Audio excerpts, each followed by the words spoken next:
ये वाला जो ऑडिट रिपोर्ट में क्वेश्चन है ना तुम्हारे ट्रू एंड फेयर व्यू, इसके ऊपर क्वेश्चन है बोला था। ये लोग सिर्फ और सिर्फ तुमसे क्या पूछा है, explain the concept of true and fair view. तो ट्रू एंड फेयर व्यू के मतलब तुम्हारे क्या होता है कि ये जो इन लोग का बुक्स ऑफ अकाउंट बना हुआ है, ये जो इन लोग का बुक्स ऑफ अकाउंट बना हुआ है, या ये जो इन लोग का फाइनेंशियल स्टेटमेंट है, फाइनेंशियल स्टेटमेंट इसको हम लोग शॉर्ट में क्या होता है, एफ एस। ये जो फाइनेंशियल स्टेटमेंट है ये क्या होना चाहिए, ट्रू एंड फेयर व्यू होना चाहिए। और जो ऑडिटर आएगा, जो भी ऑडिटर आएगा वो किसका आगे ऑडिट करेगा बोला था, ये बुक्स ऑफ अकाउंट और फाइनेंशियल स्टेटमेंट का। और आकर के चेक करके ये क्या देगा, आकर के चेक करने के बाद ये क्या देगा, ऑडिट रिपोर्ट बनाकर देगा कंपनी को। ऑडिट रिपोर्ट क्या बनाकर देगा, जैसे तुम लोग पढ़े क्वालिफाइड ओपिनियन, सबसे पहले क्या आता है क्लीन रिपोर्ट। सबसे पहले रिपोर्ट क्या आता है क्लीन। क्लीन मतलब कि इसके अंदर जो भी है books of account, financial statement, ये सारा एकदम जैसे अकाउंटिंग स्टैंडर्ड में बना होना चाहिए, उसी अकाउंटिंग स्टैंडर्ड के हिसाब से बना हुआ है। जैसे उसके बाद बोला जाता है एक होता है मटेरियल स्टेटमेंट। मटेरियल स्टेटमेंट एक होता है मटेरियल स्टेटमेंट को डिस्क्लोज करना।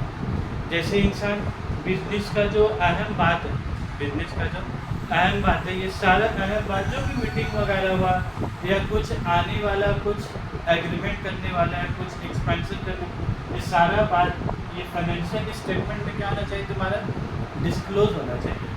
तो एक्चुअली फाइनेंशियल स्टेटमेंट के साथ हम लोग को पता है वहाँ क्या चीज़ बनता है बोले तो नोट्स न्यू अकाउंट खोलकर। तो कुछ बात जो इन टर्म्स ऑफ मनी नहीं है तो वो तो फाइनेंशियल स्टेटमेंट में रिकॉर्ड होगा ना।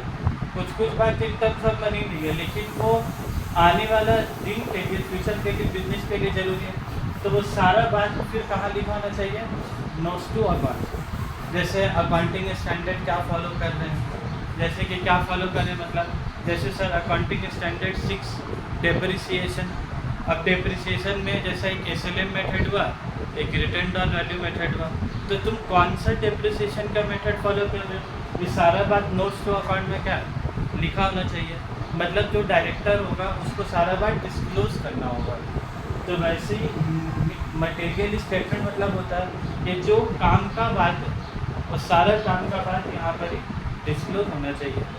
तो ऑडिटर रिपोर्ट जो अपना बनाएगा, ऑडिटर को क्या देखेगा कि financial statement, books of account, सारा अकाउंटिंग स्टैंडर्ड्स फॉलो हो रहा है, सारा मटेरियल स्टेटमेंट डिस्क्लोज है, सारा ऑडिट एविडेंस भी वहाँ पर क्या दिया गया। तो सब कुछ अगर मौजूद है तो ऑडिटर रिपोर्ट तो अपना कौन सा रिपोर्ट देगा बोलो तो, फिर ऑडिटर कौन सा रिपोर्ट देगा, अपना क्लीन रिपोर्ट। और क्लीन रिपोर्ट में क्या वर्ड लिखा जाता है तुम्हारा, true and fair. Audit report में क्या वर्ड, क्लीन रिपोर्ट। क्लीन का मतलब ही तुम्हारा क्या है, ट्रू एंड फेयर। और ये वर्ड में भी मारा मारी है, जो वर्ड तुम देख रहे ट्रू एंड फेयर, वर्ड में मारा मारी किस बात का बोला जाता है कि फेयर व्यू क्यों दे रहे हैं, by true and correct view लिखा। इंग्लिश लैंग्वेज का वर्ड में मारा मारी है तो हम लोग ऑडिट रिपोर्ट में कि ट्रू एंड फेयर व्यू। तो फेयर क्यों लिख रहे हैं, ट्रू एंड करेक्ट व्यू लिखा। तो ऑडिटर बोलता है कि हम लोग ट्रू एंड करेक्ट व्यू नहीं देंगे। वर्ड्स में बोलो क्या फर्क है, एक वर्ड्स फेयर और करेक्ट में मारा मारी बहुत दिन तक चला, जीत हुआ, फेयर व्यू का जीत हुआ, करेक्ट व्यू का भी जीत नहीं। इसका देखें कितना दिन तक केस चला था कि ऑडिट रिपोर्ट में ऑडिटर बोला तो क्या लिखेंगे, फेयर व्यू। तो क्यों बोला फेयर व्यू लिखेंगे, इसका कहना है कि हम लोग जिस कंपनी का जा रहे हैं ऑडिट करने के लिए, वो लोग तो साल भर ट्रांजेक्शन कर लिए, उसके बाद मार्च के बाद हम लोग ऑडिट करने के लिए, तो हम क्या अप्रैल में ऑडिट करने या मई में का ऑडिट करने के लिए, हम ऑडिट कब का कह रहे हैं, मई महीना का। हम तो कह रहे हैं पिछला साल अप्रैल से मार्च तक का। तब वो अप्रैल से मार्च क्या हुआ कंपनी में हमको मालूम है। हमको तो वही बात मालूम है जो बात हमको डायरेक्टर लोग बता रहे हैं। जो बात डायरेक्टर हमको नहीं बता रहे वो बात तो हमको मालूम होगा ही नहीं ज़िंदगी में कभी। तो लोग कहने कि हम लोग ट्रू एंड फेयर व्यू देंगे, true and correct view. Correct का मतलब होगा इसमें हर एक बात, फाइनेंशियल स्टेटमेंट में हर एक बात सही लिखा हुआ है। लेकिन हर एक बात सही लिखा हुआ, हम जितना सबूत इकट्ठा कर सकेंगे ऑडिट एविडेंस के बुनियाद में अपना ट्रू एंड फेयर व्यू देंगे, क्लीन रिपोर्ट देंगे। लेकिन जो सबूत है, जो बिल है, जिसको देख के हम मान ले सही है, मान लो बिल ही जाली बना हुआ, तो हम कहाँ से ट्रू एंड करेक्ट व्यू दे सकें? हम तो, मेरा तो आँख वही है जो हमको बिल देगा GST बिल। अब GST बिल देख के मैं देखेंगे ना भाई कि पैन नंबर वो आदमी का है, GST नंबर वही एंटिटी का, बिजनेस का, हम तो उतने चेक करेंगे। हकीकत में माल उसके पास गया 1 साल के पहले किया कि नहीं किया। बहुत आदमी लोगों ने खाली GST बिल काट देता और सामान जाता नहीं, खाली कागज़ इधर उधर होता है, सामान इधर उधर होता ही नहीं। तो मतलब 1 साल का पहले क्या हुआ नहीं वो हम देखने गए। हम तो, मेरा आँख है, हम बिल देखेंगे, GST नंबर चेक करेंगे, ये पैन नंबर, हम ये सब चेक कर सकेंगे। लेकिन अगला साल जून का महीने में माल 1 लाख रुपये का उसका गोदाम में गया, नहीं ये बात कैसे चेक कर सकते हैं? कोई हिसाब भी नहीं चेक करने का। तो ऑडिटर रिपोर्ट, इसी ऑडिटर कौन सा वर्ड का इस्तेमाल है तुम्हारा? True and fair view rather than true and correct, ठीक है। तो ट्रू एंड फेयर व्यू देने के लिए पहले चीज़ देखो क्या लिखा हुआ, देख लो पहला पॉइंट बोलो क्या लिखा है तुम्हारा, देख लो पहला पॉइंट क्या है। Financial statement of the company have been drawn up in, क्या लिखा है देखो, conformity with the requirement of the companies act, उसको अंडरलाइन कर दो। Conformity with the requirement of the companies act मतलब कंपनीज एक्ट को क्या फॉलो हुआ है कि नहीं हुआ। फिर देखो पॉइंट नंबर 2 में क्या बोला, relevant information have been properly disclose. तो रिलेवेंट इन्फॉर्मेशन के ऊपर में लिख दो तो मटेरियल स्टेटमेंट। रिलेवेंट इन्फॉर्मेशन मतलब किसकी बात कर रहे हो बाबू? मटेरियल स्टेटमेंट का। उसके बाद देखो पॉइंट नंबर 3 में क्या बोला, FS disclose Fairlie the actual position. किसकी बात कर रहे हैं देखो ये लोग, एक्चुअल फाइनेंशियल पोजीशन को अंडरलाइन कर दो। And working result, that is, इसका मतलब लिखा हुआ that is neither the over statement nor under statement, comma there is neither window dressing of balance sheet nor secret reserve in the balance sheet. तो देख रहे हो एक ही वर्ड में कितना सारा बात बोल दिया। लोग बोल रहे हैं कि ये जो फाइनेंशियल स्टेटमेंट है, ये वाला जो फाइनेंशियल स्टेटमेंट है, नाइदर ओवर स्टेटमेंट, और फिर क्या बोल रहे हैं, नॉर अंडर स्टेटमेंट। ओवर और अंडर मतलब समझ लियो, इसका कहना है ना ही प्रॉफिट एंड लॉस अकाउंट, ना ही बैलेंस शीट ज़्यादा से दिखा हुआ, ना ही कम से दिखा हुआ, जितना होना चाहिए उतना दिखा हुआ। मतलब सेल अगर हुआ 16 लाख तो तुम दिखाओगे 16 लाख। ऐसा नहीं होना चाहिए सेल हुआ 16 लाख तुम दिखा दिए 24 लाख, सेल हुआ 16 लाख तुम दिखाए 12 लाख। तो ना ही ज़्यादा दिखाना, ना ही, तो बोल रहे ट्रू एंड फेयर भी हम लोग कभी दिखेंगे जब तुम्हारा financial statement neither over statement है नॉर अंडर स्टेटमेंट है। और उसके बाद जो बैलेंस शीट है वो विंडो ड्रेसिंग नहीं होना चाहिए। ये एक बहुत बड़ा वर्ड है, विंडो ड्रेसिंग।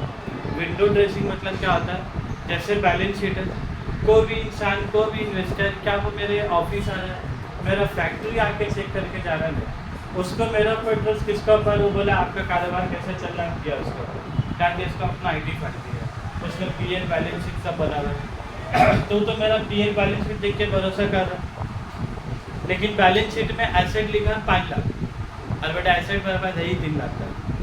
तो अब 5 लाख का लिखने से क्या होगा, इसका 5 लाख का एसेट है। स्टॉक लिखा है मेरे पास, स्टॉक है ये शेयर का, और हम इसमें स्टॉक कितना लिख के रखा, 3.5 लाख का। क्या भाई स्टॉक ज़्यादा मतलब मेरा बिजनेस क्या होगा, ज़्यादा अच्छा होगा। तो इसका मतलब होता है कि विंडो ड्रेसिंग, जो चीज़ है नहीं है और इंसान उसे इसको बढ़ा चढ़ा कर लिखा है। तो ट्रू एंड फेयर भी तभी देंगे जब विंडो ड्रेसिंग नहीं होगा, जब सारा चीज़ एक्यूरेटली क्या लिखा है। जब बना balance sheet should not be window dressing. तो पॉइंट नंबर 3 है ना वो इम्पॉर्टेंट पॉइंट है, उसको स्टार दे दो। ऐसा ना हो कि तुम लोग उसको 3 लाइन का पॉइंट समझ के छोड़ दो उसको तुम लोग, वो इम्पॉर्टेंट पॉइंट है, ठीक है। फिर पॉइंट नंबर 4 जो क्या बोला, all unusual exceptional and non recurring items have been clearly disclose. बोला जो भी आइटम अजीब टाइप का सब डिस्क्लोज होना चाहिए। नॉन रिकरिंग मतलब मान लो बिजनेस में आग लगा या कुछ जलजला, कुछ भी ऐसा टाइप का हादसा हुआ बिजनेस का, अब सारा बात क्लियरली क्या है डिस्क्लोज होना चाहिए। और डिस्क्लोज कहाँ करेगा बोलो, नोट्स टू अकाउंट में डिस्क्लोज करेगा सारा बात। अब आग लगा, क्या ये बात बैलेंस शीट में लिख सकते हैं फायर ब्रोक डाउन? वहाँ तो जो रुपीज़ का मामला वही होगा, बाकी मुँह वाला बात नोट्स टू अकाउंट में बताने होगा। उसके बाद देखो financial statement have been prepared and presented in conformity with GAAP. ये जो जनरली एक्सेप्टेड अकाउंटिंग प्रिंसिपल देख रही हो ना, इसको हम लोग क्या बोलते हैं? Gap, GAAP। उसको अंडरलाइन करके लिख दो तो अब GAAP गैप मान लिख दो। उसको भी इम्पॉर्टेंट पॉइंट बना दोगे, पॉइंट नंबर 5 का। फिर क्या बोला? Events occurring after the balance sheet date but before submission of audit report have been duly considered in FS when they are likely to influence the decision of user।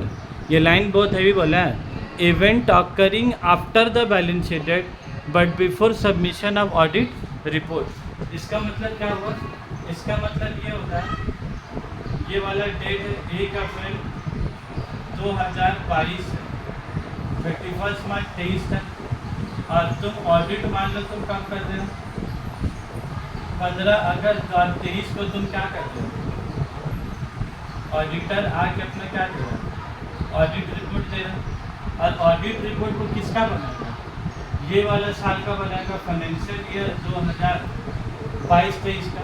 तो सारा जो भी transaction ये सब यहाँ जो भी हुआ, सारा रिपोर्ट में यहाँ क्या है? मेंशन होगा, है ना? इतना देश में पढ़ रहा है। इन लोग क्या बोल रहे हैं? इवेंट, देखो क्या लिखा है? Event occurring after balance sheet date. ये लोग किस इवेंट का बात कर रहे हैं? देखो ट्रांजैक्शन बोला कि इवेंट बोला, बोला कोई ऐसा हादसा जो बैलेंस शीट डेट के बाद हुआ है बट बिफोर सबमिशन, क्या बोला? But before submission of audit. बोला ये ऑडिट रिपोर्ट बनाने का जिम्मेदारी कब का? हम लोग का 22-23 का। तो जो भी इवेंट ट्रांजैक्शन होगा सब इधर डिस्क्लोज होगा। लेकिन बोला अगर कोई ऐसा बात ये पीरियड में हुआ, ये पीरियड तो कब का हो गया? बोले 22-23, तो ये कब का हो गया? 23-24। तो ये वाला घटना जो मामला है ये कब आ गया? इसका साल खत्म कब हो रहा है तुम्हारा? 31 मार्च 24। इसके बाद ऑडिट होगा तो ये रिपोर्ट क्या फिर अगले साल भी बनेगा। तो यहाँ का जो भी मामला है वो कब रिपोर्ट होगा वहाँ। लेकिन क्या बोल रहा है कंपनी रख या अकाउंटिंग स्टैंडर्ड कि अगर कोई मामला इधर हुआ है और जो इम्पोर्टेंट है, क्या बोला था? Decision of user. यूज़र मतलब तुम इन्वेस्टर बोल सकते हो, बैंकर बोल सकते हो, जो लोग बैंक लोग बेचारा गरीब लोग लोन देकर की है। बोलो यहाँ कुछ ऐसा हादसा हो गया है, आग लग गया है, या हमेशा तो आग लगना एक तो बहुत बड़ा फैक्टर नहीं है। एक और वजह होता है जो काम का डायरेक्टर है वो डायरेक्टर ही यहाँ से छोड़ के क्या हुआ चले गए। 3 आदमी में से एक डायरेक्टर ही करीब सुबह से रात काम करता था, उसी का वजह से सारा कारोबार चलता था, और वही काम किया छोड़ के चले गया। वो मार्च में छोड़ के नहीं गया, इधर जून में छोड़ के चले गए। और तुम अपने रिपोर्ट का बना रहे 15 अगस्त में, तो बोल रहा है कि अगर कोई बात इधर हुआ और जो ये बात अगर इन्वेस्टर को पता चलने से या बैंकर को पता चलने से उसका फैसला में अगर कुछ चीज़ आ सकता है, ऐसा टाइप का कोई मामला हुआ है, तो वो बात अपने ऑडिट रिपोर्ट में क्या बताना होगा। पहले से वो बात अगला फाइनेंशियल ईयर तक जरूर है, उसके बाद भी उसको 22-23 में 23-24 वाला मामला उसको अपना ऑडिट रिपोर्ट में क्या लिखना होगा। लेकिन कैसा मामला होना चाहिए? बत्ती खराब हो गई, एक तो बत्ती खराब हुआ इधर, एक तो बत्ती नहीं लगा चाहिए। क्या ये बात बताने से यूज़र को कुछ फ़र्क पड़ेगा? एक तो लाइट ख़राब हो गया, दूसरा लाइट लगा दिया, ये पेन कहीं ख़त्म हो गया मेरा यहाँ पर ही, हमने यहाँ इंक ला के लगा दिया। तो ये बात क्या मेरा ऑडिटर को क्या ये बात डिस्क्लोज करना ज़रूरी है? क्योंकि ये बात को यूज़र से को लेना देना, एक दिन ख़त्म हो गया, तो ये सब बात डिस्क्लोज का बात नहीं कर रहा। ऐसा कोई बात जिससे डिसीजन ऑफ यूज़र में जाके चेंज हो सकता है, यस का उसका फैसला नो भी हो सकता है, या उसका नो का फैसला क्या हाँ में भी बदल सकता है। ये जरूरी नहीं है कि हाँ का फैसला ना में बदले वही डिस्क्लोज करें। मान लो कोई इन्वेस्टर नहीं सलाम इसको लोन नहीं देंगे ना, बहुत फालतू है, इसको नहीं देंगे, लेकिन उसको जैसे ही पता चला नहीं यार एक तो इंजीनियर ने यहाँ पर या ना डायरेक्टर बना, जैसे हम एग्जाम्पल दिया डायरेक्टर छोड़ने का, वैसे तो डायरेक्टर क्या बन भी सकता है। तो बनने का वजह से लोग पहले क्या सोचा था, हम लोग पैसा नहीं देंगे, लेकिन बनने का वजह से अभी लोग को रिपोर्ट में तुम डाल देने का फला डायरेक्टर आया, बहुत पढ़ा लिखा है, बहुत काबिलियत है, बहुत एकदम 90-95% आया, तो उसका आने से मेरे कंपनी में तरक्की हो सकता है। तो अब इन्वेस्टर लोग जहाँ सोचा था 5-10 लाख रुपये नहीं देंगे, तो अब उसका फैसला चेंज होगा कि ना का फैसला अब क्या हाँ कर गया, तो वो भी है हाँ का ही फैसला कर, ना का मतलब नहीं बोल रहा, ना वाला चीज़ भी अगर हाँ में चेंज होगा तो भी उसको सारा डिस्क्लोज क्या समझा रहा है। इतना बारीकी है ऑडिट में, ऑडिट बहुत बारीकी, अलग से बात है, ऑडिट तो सबका है, बहुत हल्का लेता है। देखो देखिए, तो लाइन अगर समझाने गया ना आदमी तो बस कहानी ख़त्म है। देखो पॉइंट नंबर 6 का इंपॉर्टेंट मार्क करोगे। 7 में देख लो क्या लिखा हुआ है, FS are conveying information unambiguously has been held in many legal case. FS should give information and not means of information. बोला एफएस में इंफॉर्मेशन काम करना चाहिए, खाली इंफॉर्मेशन देने लायक इंफॉर्मेशन नहीं आना चाहिए। जैसे हम तुम लोग एक तो बात नहीं बोल देते हैं मटेरियल स्टेटमेंट के बारे में, तो मटेरियल स्टेटमेंट ऐसे बोला जाता है, मटेरियल स्टेटमेंट वो लाइन वो स्टेटमेंट काम का ऐसा होना चाहिए जिसको बताने से इन्वेस्टर का डिसीजन में चेंज होता है। जैसे कि इसका मिसाल ऐसे भी समझ सकते हो, जैसे कोई लड़का लड़की का रिश्ता लगने वाला है, लड़की का बारे में सब बात बता रहा है, लड़का का माँ को सब बात बता रहा है कि लड़की इतनी पढ़ी लिखी है, लड़की साफी वाली स्कूल से पढ़ी है, लड़की का 10 में 94% आया, लड़की का 12 में 98% आया, कॉलेज उसका सेंट जेवियर कॉलेज से हुआ, लड़की अभी फला जगह नौकरी कर रही है, उसका 50 साल की सब बात लड़की का माँ लड़का को बता रही है। लेकिन एक बात नहीं बताया, कहा भाई लड़की का ना पहले भी कोई पास था, लेकिन उससे मंगनी हुआ था, टूट गया, अभी फिर हम लोग ये बात नहीं बता रही। सारा बात बताए, 94% लाए, 98% लाए, सेंट जेवियर कॉलेज से पढ़ी, 50 सब बात बता रही, एक तो बात नहीं बता। तो ये बात बोलो मटेरियल स्टेटमेंट था कि मटेरियल स्टेटमेंट नहीं था। जानकारी के लिए है कि लड़का को भी चाहिए मालूम होना चाहिए बात कि उसका रिश्ता लगा था, टूट गया, तब वो लोग जानकारी करेगा कि भाई जब लड़की के अंदर इतना सब कुछ है तो फिर आखिर रिश्ता लड़की क्यों टूटा। ये एक तो बात सोचने लायक है कि जब इतना जानकारी, इतना हुनरमंद लड़की है, इसका तो रिश्ता कदम चुनना चाहिए, फिर रिश्ता आके अल्लाह रिटर्न का ही चले गया। तो ये बात काम का बात लड़का को नहीं बताए। क्या ये मटेरियल स्टेटमेंट है कि नहीं है? मटेरियल हाँ, अभी अगर होता सब बात बताए, लड़की को ना बिरयानी खाना पसंद है, फुचका खाना पसंद है, ये बात नहीं बताए, तो ये बात से क्या लड़का का फैसला में कुछ चेंज होगा? ठीक है भाई, नहीं पसंद है, नहीं पसंद है, ऐसा कुछ थोड़ी ना कि उसका वजह से हाँ का रिश्ता ना जाएगा, ना का रिश्ता हाँ हो जाएगा, ऐसा कुछ है। तो मटेरियल मिस स्टेटमेंट बोला जाता है कि वो डायरेक्टर को, शेयर होल्डर को, ऑडिटर को उसको समझना पड़ता है कि वो मटेरियल है कि वो मटेरियल नहीं है। ऐसा कोई चैप्टर नहीं है, ऐसा कोई सेक्शन नहीं है कि जो बोला है कि ये आइटम मटेरियल है, ये आइटम मटेरियल नहीं है। मटेरियल मिस स्टेटमेंट में बस लोग इतना ही बोला है कि ऐसा जानकारी जिसका मालूम होने से इन्वेस्टर को उसका हाँ का फैसला ना में चेंज हो जाए और ना का फैसला हाँ में चेंज हो जाए। अगर ऐसा कोई जानकारी है तो उसको मटेरियल बोलेंगे, और नहीं तो ऐसा नॉर्मली है पंखा चेंज हुआ, नया पंखा लगा, तो इससे क्या इन्वेस्टर का बदली होने वाला, फिर बदली होने वाला। तो बोला जब सारा कुछ होगा, neither over statement, under statement, window dressing, books of account properly maintain, accounting standard follow होना चाहिए, गैप फॉलो होना चाहिए, जनरली एक्सेप्टेड अकाउंट, ये सब जब फॉलो होगा तब फिर उसको हम लोग क्या बोलेंगे, तुम्हारा ये financial statement show the true and fair. और जो ट्रू एंड फेयर को सिर्फ कौन देगा? तुम्हारा जब क्लीन रिपोर्ट होगा तभी देगा। ठीक है, ये क्वेश्चन तुम्हारे एग्जाम देने का है। देखो इसका कोई भरोसा नहीं होगा, 20 में 21 में 22 में है, तो तुम लोग सोच के मत पढ़ दोगे कि 23 में नहीं आएगा, इसको पढ़ लोगे, इसका कोई गारंटी नहीं है क्वेश्चन का। जो अगर 20 में सोचा होगा कि 21 में नहीं आएगा वो आ गया, और फिर जब सोचा होगा 20 और 21 दोनों में आ गया, तब फिर 22 में साथ सोचा होगा कि 100% ही नहीं आएगा, और बेटा 22 में फिर आ गया। और अभी कौन साल चल रहा हम लोग? 23 में तुम लोग दोगे